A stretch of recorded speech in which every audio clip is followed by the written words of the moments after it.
টঙ্গীর বিশ্ব ইজতেমা ময়দান দখলকে কেন্দ্র করে মাওলানা জোবায়ের ও সাতপন্থীদের মধ্যে ব্যাপক সংঘর্ষের ঘটনা ঘটেছে। এতে নিহত হয়েছেন ৩ জন এবং আহত হয়েছেন প্রায় শতাধিক। এ ঘটনার তীব্র নিন্দা জানিয়ে বৈষম্য বিরোধী ছাত্র আন্দোলনের আহ্বায়ক হাসনাত আব্দুল্লাহ তার ফেসবুক পোস্টে বলেছেন, সকল ধর্মপ্রাণ মুসলমানদেরকে শান্ত ও ধৈর্য ধারণ করার জন্য অনুরোধ করছি। কোনো প্রকার বিশৃঙ্খলা না করে ধর্মীয় সম্প্রীতি বজায় রাখার জন্য আহ্বান জানাচ্ছি। তাবলিগ একটি দ্বীনি ও ধর্মীয় ইস্যু, ফলে আমরা মনে করি তাবলিগ সহ ধর্মীয় সকল বিষয়াদি উলামায়ে কেরামের মাধ্যমেই সুরাহা ও মীমাংসিত হবে। বলেন, সমগ্র বাংলাদেশের স্থিতিশীলতা রক্ষার দায়ভার আমাদের প্রত্যেকটি নাগরিকের।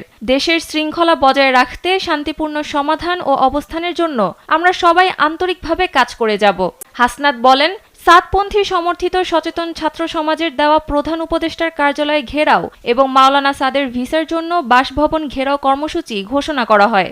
অনাকাঙ্ক্ষিত ঘটনা এড়াতে সাতপন্থীদের সাথে আলোচনা করা হয়েছে, পরে তারা কর্মসূচি প্রত্যাহার করেন।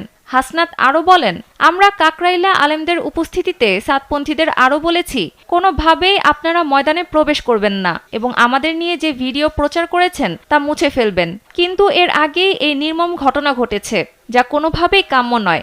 এই ঘটনার তীব্র নিন্দা জানান তিনি।